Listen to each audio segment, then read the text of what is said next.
Olá, pessoal, sejam todos bem-vindos. Vocês conseguem me ouvir? Ótimo. Algumas pessoas já confirmaram que conseguem ouvir. É um prazer enorme estar aqui com vocês. Falaremos hoje sobre um dos temas que eu sou mais apaixonada, que vem da ideia de como manter a sanidade mental com mais produtividade. Sobre produtividade é muito comum as pessoas falarem. Agora, sobre sanidade mental, talvez no mundo corporativo, nem tanto assim. Eu sei que vocês lá do fundo estão me ouvindo, mas as outras pessoas também?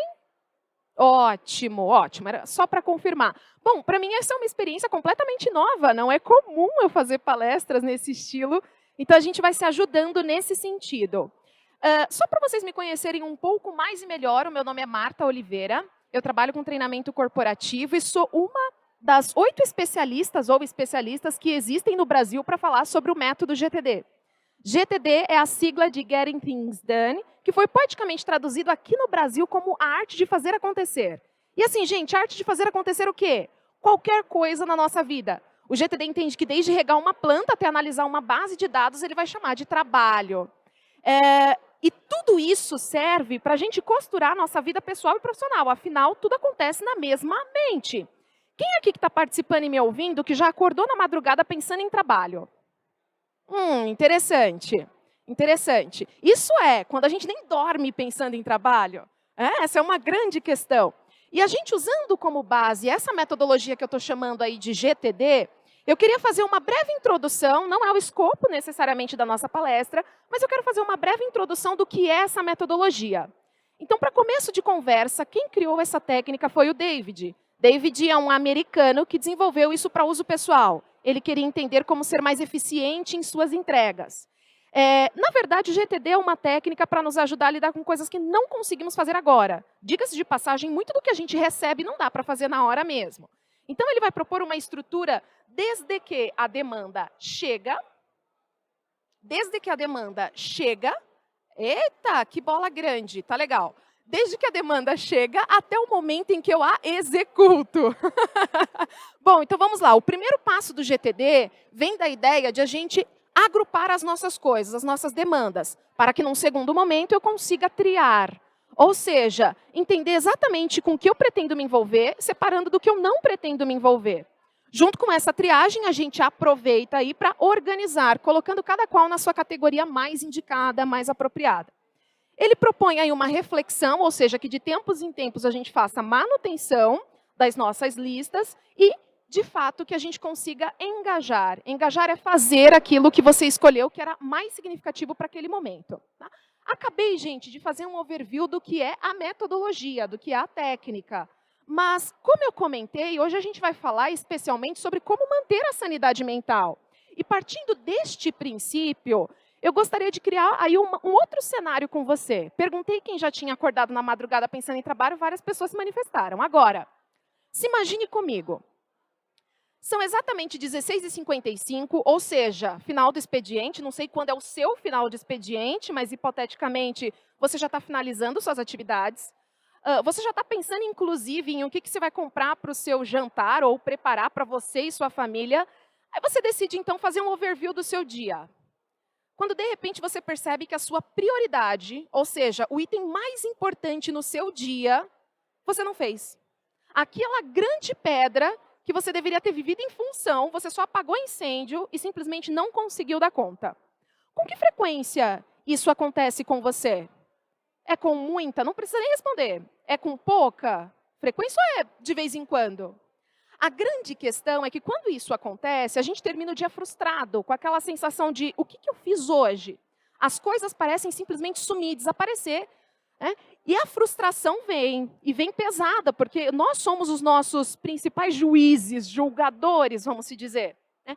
E partindo dessa ideia, é muito comum ter essa quebra na produtividade. E o David, criador do método GTD, ele tem uma frase que eu entendo que cai como uma luva nesse sentido. Ele vai dizer o seguinte, eu não vou ler necessariamente a frase, mas a frase vai se basear em muito do estresse que a gente vive no nosso cotidiano não vem do volume de coisas que temos a fazer, mas sim do eu não terminar aquilo que eu começo. Quantas vezes a gente nada e morre na beira da praia? No sentido de, começa o dia fazendo uma série de coisas, mas não fecha ciclos. E essa ideia de não fechar ciclos faz com que a gente se frustre. Que a gente fique sentindo aí que não fez valer a pena aquele dia. E, de fato, existem dias que a gente consegue cumprir o que planejou. E aí a gente sai do trabalho, né, ou de qualquer atividade que esteja fazendo, se sentindo o máximo. Nossa, hoje eu fui super. Só que também tem aquele dia que você monta o mesmo planejamento. Assim, não sei o que acontece, uma bomba estoura e você não dá conta nem de ler e-mails, que é inclusive uma frustração de muitos profissionais, né? Partindo dessa ideia, a gente costuma entrar num looping, vamos se dizer, de estar sempre ocupado, mas nunca produtivo. Eu estou sempre fazendo algo, sempre envolvido com algo, mas não necessariamente produzindo aquilo que eu queria. Quando esse cenário chega na nossa vida, pessoal, é muito comum a gente encontrar algumas justificativas. Eu chamaria até de alguns sabotadores nesse sentido. Tá? Primeiro que a gente começa a culpar o volume de coisas. Não, porque se eu não tivesse tanta coisa assim para fazer, certamente eu daria conta, né? Outro sabotador, ou pelo menos justificativa que a gente costuma encontrar, é com relação ao tempo. Pela minha experiência profissional, tanto em treinamento corporativo como também no consultório, eu não comentei, mas eu atendo como psicóloga, é muito comum as pessoas virem com aquela frase, isso é se você nunca usou ela, do tipo, eu precisava de um clone meu. Ou, quem sabe, o dia precisava ter mais horas para eu conseguir entregar tudo que eu preciso. Gente, eu sei que não é um discurso muito animador, mas, de fato, a gente não consegue necessariamente aumentar o nosso tempo. Se eu não consigo aumentar o meu tempo, o que eu preciso gerir? Será que é o tempo ou as minhas escolhas? Seria o tempo ou o meu planejamento? Seria o tempo ou os meus pensamentos? Essa é uma reflexão que eu quero deixar para você mesmo, para a gente começar a refletir nesse sentido. Tá? Outra justificativa muito comum é, talvez, imaginar outros, do tipo chefe. Se meu chefe entendesse o volume, as demandas que eu tenho para fazer, certamente elas reduziriam, elas não seriam tão excessivas. Dentre outros fatores que é muito comum a gente usar como justificativa. E aí eu queria apresentar para você um contraponto.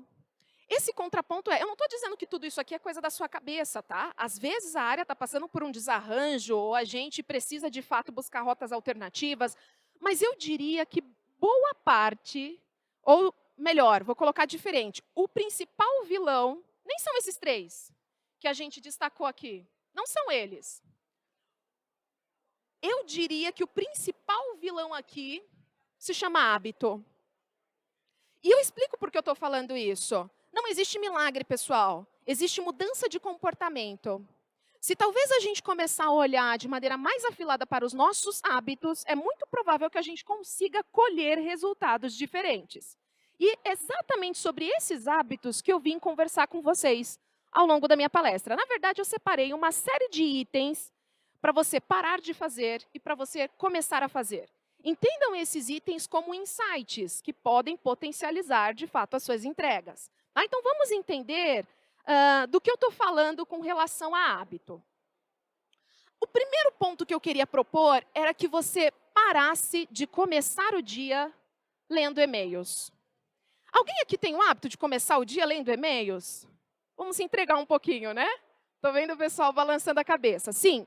Por que eu estou falando isso, gente?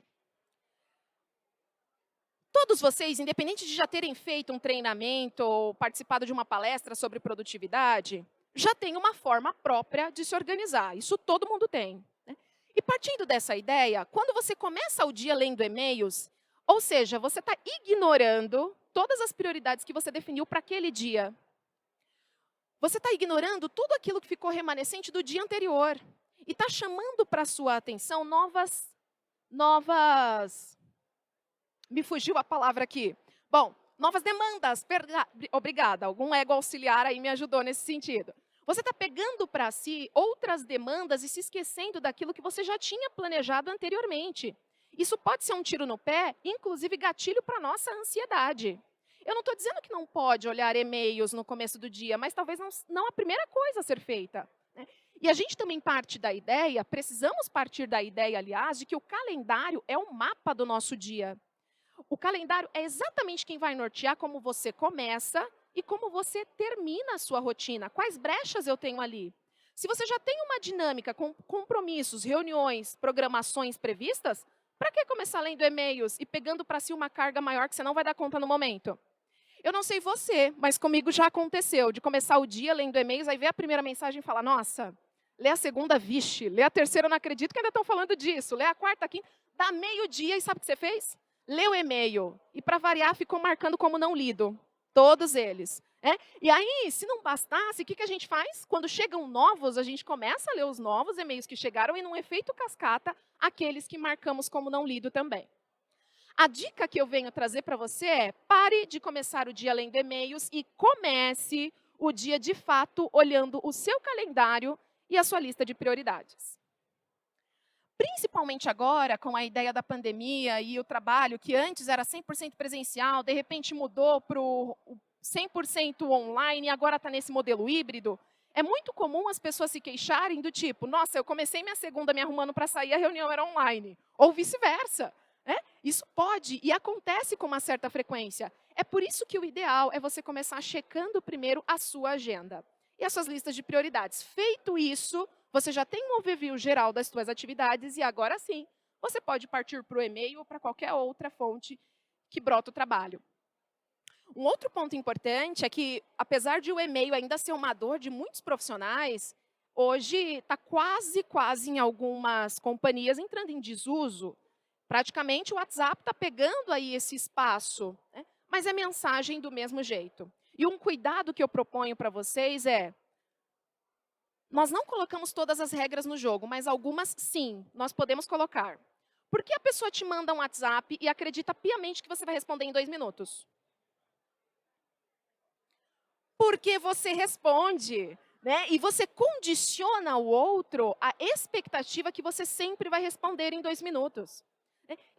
Experimenta receber uma demanda pelo WhatsApp, não responder de primeira, ele manda outra vez, não responde de segunda, na terceira ou na quarta, ele vai usar outro meio, ele vai ser criativo naquela forma de te contatar. Tá? E partindo dessa ideia, a gente precisa lembrar, muitas vezes, aliás, antes da gente começar aqui, um rapaz me abordou e perguntou, ô Marta, aqui nos bastidores, é possível manter a sanidade mental e manter também a produtividade? Gente, é possível. A gente precisa lembrar que alguns limites nós colocamos. O que me mantém em algumas situações? Às vezes, a falta de limite que eu não estabeleço. Mas vamos seguir a nossa linha de raciocínio aqui. Segunda dica que eu venho te trazer. Pare de definir 10 prioridades para o seu dia. A gente é muito otimista. A gente sempre acha que vai dar conta de fazer coisas que a gente já testou e não deu certo.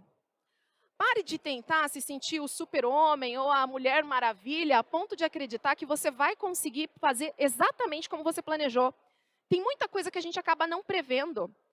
E-mail não marca horário para chegar, mas você sabe que ele chega. O telefone não marca horário para tocar, mas você sabe que ele toca. E partindo dessa premissa, tem coisa que a gente acaba não prevendo, não absorvendo e se frustra um pouco depois. Justamente porque não saiu como você planejava. A gente sempre tende a abraçar o mundo muito além do que a gente alcança. E pela minha experiência como instrutora de treinamento em várias empresas que eu já passei, eu consigo perceber que o ideal é você planejar pelo menos 3 coisas significativas para fazer no seu dia. Por que eu cheguei nesse número? Para começo de conversa, essas 3 coisas eu estou me referindo a coisas que vão mover seus projetos adiante, suas coisas maiores, seus resultados desejados. Mas quando eu falo essas 3 atividades, não é nem no sentido de tomar banho, escovar os dentes, rotina de deslocamento. Não, não. Eu estou falando de coisas de fato significativas. Antes você definir 3 e conseguir cumprir, e na sequência ir atrás de mais coisas para fazer, do que planejar 10 e se frustrar. Quando a gente planeja muito além do que dá conta de fazer, é quase que uma preparação para a frustração. Você já sabe que não vai funcionar. É igual aquela ideia, não sei, eu tenho certeza que isso nunca aconteceu com vocês, só comigo no passado, de fechar o calendário das 7 às 8, todo dia correr, vral. Naquela expectativa de que você vai sair todos os dias, 7 horas da manhã para correr. Ou, quem sabe, estudar inglês ou qualquer outro idioma. E você fecha o calendário, de cabo a rabo. É um ditado popular que as pessoas usam. E, de repente, aquilo se torna aí um plano de fundo. você acaba nem fazendo aquela atividade, nem percebendo o que você tinha colocado ali. A ferramenta vai perdendo a força. Então, eu vou falar um pouquinho mais sobre isso lá na frente, mas o ponto principal aqui, vamos tentar fazer um planejamento mais factível nesse sentido. Tá? Bom, recapitulando, pare de planejar fazer 10 coisas por dia e comece a definir pelo menos 3 por dia. E detalhe, vou contar para vocês uma experiência que eu tive. Eu uso alguns aplicativos para organização e todos eles são muito válidos. Mas eu peguei um post-it simples e todos os dias eu renovo o meu post-it simples. Eu tenho toda a programação do meu dia, reuniões, consultas, toda a dinâmica da semana e do dia. Só que eu pego esse post-it e escrevo em letras maiores ou de uma forma chamativa as 3 coisas que eu colocarei foco ao longo do meu dia. E aquilo fica na minha frente. Perceba, pessoal, não é uma mesa cheia de post-its, tá? É uma mesa com 1 e 3 itens listados, com o objetivo de garantir que os meus objetivos fiquem à minha frente. Né? Desde que eu comecei a fazer isso, vem dando certo. Eu gostaria de fazer muito mais? Gostaria. Tem dia que eu consigo? Tem, mas tem dia que não. E está tudo bem. Enquanto você tiver atividades, isso é bom, né? Pelo menos você está vivo. Você só não vai ter atividades quando você não estiver mais nesse plano. Ou pelo menos não aqui. Por isso, partindo dessa ideia, o GTD propõe que a gente faça um planejamento um pouquinho mais factível com a realidade. Tá? Muito bem. Vamos à nossa terceira dica aqui. Pare de dizer sim para tudo. É tão comum, principalmente aqui no Brasil, a gente ouvir pessoas sobre a dificuldade de falar não. Né? Alguém se identifica? Dificuldade de falar não. Muitas vezes, eu vou um pouquinho além, né? Muitas vezes a gente não fala não para não parecer má vontade. Para não parecer que está fazendo corpo mole ou coisas do tipo. Né? Mas ao invés da gente trabalhar com os dois opostos, sim ou não, o convite aqui é, o que a gente pode fazer para começar a negociar as nossas demandas? É como se você precisasse, gente, daqui em diante, ajudar o teu eu do futuro. Hoje é muito fácil para você dizer sim para todas as demandas que estão chegando. Porque você quer ser proativo, quer mostrar serviço, ou até mesmo porque você tem boa vontade de fazer. Mas sabe o que acontece depois? Você se frustra e ainda acaba perdendo aí a confiança de outras pessoas que estejam ao seu lado, que estejam pedindo de fato. Nesse caso, estrategicamente, comece a dizer não, ou pelo menos a negociar as suas demandas. Quando eu falo negociar, é no sentido de você mostrar por A mais B o porquê você está recusando ou está aceitando determinada demanda. Né? É muito comum nos treinamentos corporativos, principalmente em algumas turmas mais júniores, as pessoas falam, Marta, como priorizar? Existe uma fórmula, uma técnica? E eu comento, a gente tem que priorizar a partir do item de maior impacto.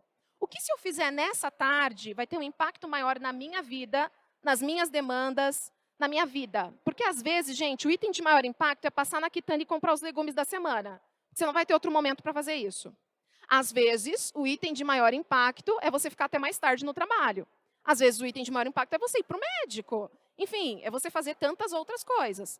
A grande questão é, se você tentar priorizar pela importância, não vai dar certo. Porque importante tudo é. Sua família é, sua saúde é, o seu trabalho é. Como eu posso, de fato, priorizar aquilo que vai ser mais relevante no momento? Porque aí não tem fórmula certa ou uma maneira ideal de se fazer. É momento a momento refletindo sobre isso. Tá? Outra coisa que chega com bastante frequência, quanto demanda. Marta, eu tenho 2 coisas para fazer, qual eu priorizo? Eu comento, né, o item de maior impacto. Aí a pessoa me responde, tá, meu chefe vai falar, se vira, faça os 2. Gente, não, eu concordo que tem que fazer os 2, mas aí entra a arte da negociação. Eu tenho A na mão e você está me passando o B. Se eu pegar o B, o A cai. Me ajuda a priorizar? Qual dos 2 vai ter impacto? Ou, minimamente, qual eu faço primeiro? É porque, às vezes, a gente veste a camisa, né, no sentido de falar, não, ele mandou fazer os 2, tem que fazer os 2. Ou, os 2 são importantes, os 2 são prioritários. E aí a gente entra num looping que não consegue encontrar saída. É como se fosse, literalmente, em meio de um labirinto.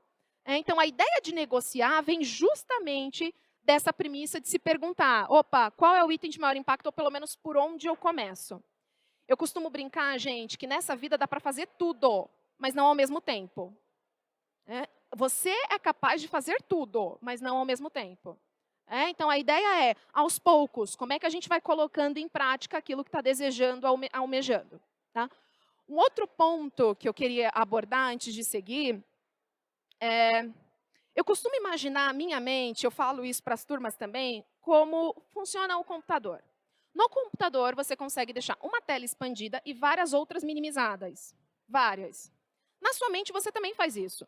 Você deixa uma tela expandida e várias outras áreas da vida minimizada. Porque não acredite você que em horário comercial, tua vida pessoal não está acontecendo, porque está. A mente está ali, ó, borbulhando, mandando uma série de insights e pensamentos.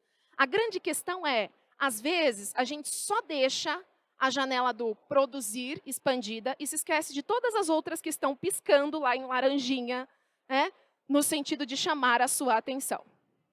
A pandemia chegou e tirou todo mundo do eixo. Cada um teve o seu impacto. Não dá para dizer que foi igual para todo mundo, mas cada um sofreu de um jeito ou da sua maneira. Mas a grande questão é que quando a pandemia começou, muito se ouvia sobre você sair dela melhor do que você entrou. Você ouviu essa expressão em algum momento? Tente sair dessa pandemia melhor do que você entrou. E eu pensava assim, no meu íntimo, que a gente estava, na verdade, tentando sair de uma guerra. E não sair melhor. A gente está lutando para sobreviver de uma pandemia, e não necessariamente. E é óbvio, se você conseguiu ler todos os livros que você queria, se você acompanhou todas as lives que estavam passando e fazendo todos os cursos, ótimo, que bom. Gostaria eu também de ter dado conta. Mas a grande questão é, às vezes, a tua janelinha, seja a partir de um hobby, seja a partir de um desejo, de fazer um esporte, de fazer uma arte, dançar, ela está lá o tempo todo piscando laranjinha para você, né? E a gente ignorando. Porque está tão hiperfocado no trabalho, né? Tá tão eu não posso deixar essa peteca cair, que todas as outras automaticamente acabam caindo e respingando na nossa vida como um todo. Tá? Cuide bem para o que você está dizendo sim, para o que você está dizendo não. Talvez a pessoa principal a negociar seja você mesmo, e não o chefe. Vamos ao nosso último ponto. Procure tentar aí parar de triar e-mails enquanto você trabalha. Ou trabalhar enquanto você tria e-mails. Sabe aquela ideia de você, eu vi isso aqui é rapidinho, vou fazer na hora? O outro também é rapidinho, você faz na hora? O outro é rapidinho, você faz na hora? De repente, acabou o dia e você não entregou aquilo que precisava. Pensando em sanidade mental, tenha momentos para fazer as coisas em sua vida. Como, por exemplo, comece a trabalhar em modos. Em modos a fim de você organizar um pouquinho melhor o seu raciocínio lógico. Ou seja, o que eu quero dizer, tente definir momentos do seu dia para trabalhar com o trabalho definido. Aquilo que você já tinha planejado para acontecer. Cumpra a sua agenda, segue nela. Procure prever também no seu trabalho, no seu dia, o trabalho que entra sorrateiro, que você nem percebe, mas sabe que ele vai chegar, que ele vai adentrar. E além, que é o que eu estou chamando aqui de surpresas, inclusive. Então, procure se dedicar ao trabalho que já estava definindo, procure trabalhar naquilo que você está definindo, ou seja, planejando, projetando coisas futuras até o seu desenvolvimento, e para fechar aí, aquele trabalho que foi surpreendido na sua dinâmica. Lembra que eu falei, né? O e-mail não marca horário para chegar, mas você sabe que ele chega. Então, vale a pena você levar isso em consideração. Tá? E eu preparei um plus aqui para a gente fechar. Esse plus eu já abordei um pouco, que é o seguinte. Procure não fazer o seu calendário, uma lista de desejos. Né? Eu quero fazer isso até X dia, eu espero fazer isso até Y dia. Lembre-se que você é muito otimista e isso certamente vai minar a sua energia. Tá? Faça do seu calendário um mapa, ou seja, um território sagrado. O que está aqui eu tenho que cumprir. O que não está aqui eu vou colocar em qualquer outro lugar. Eu vou absorver em qualquer outra lista. Mas o meu calendário vai refletir exatamente a minha rotina. Quanto mais o calendário for usado por você como um mapa para te nortear o começo e o fim do dia, mais assertividade certamente você vai encontrar. Quanto mais replicar... muitas pessoas perguntam, Marta, mas será que eu coloco o almoço? Porque eu nunca vou almoçar no mesmo horário, mas tem que comer. Saco vazio não para em pé.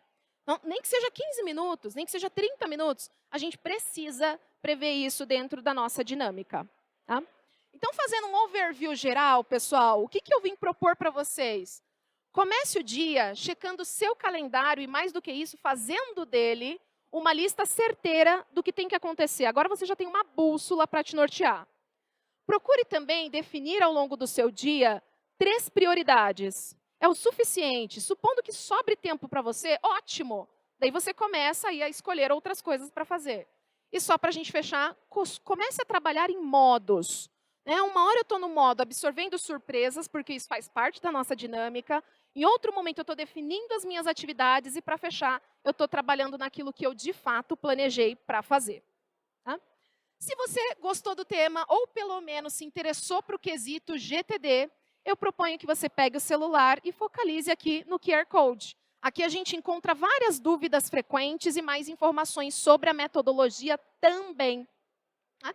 O que eu separei aqui, gente, tem a ver com a minha prática pessoal ou até mesmo com as práticas que eu observo os participantes em minhas turmas queixarem com bastante frequência.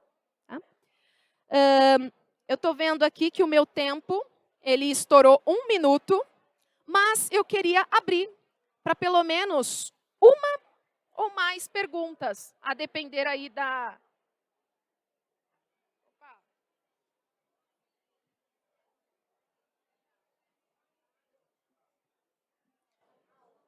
Pode falar. O pessoal da técnica pode me ajudar? Ela precisa pressionar algum botão para todo mundo ouvir? Eu não consigo ouvi-la. Ah, tá.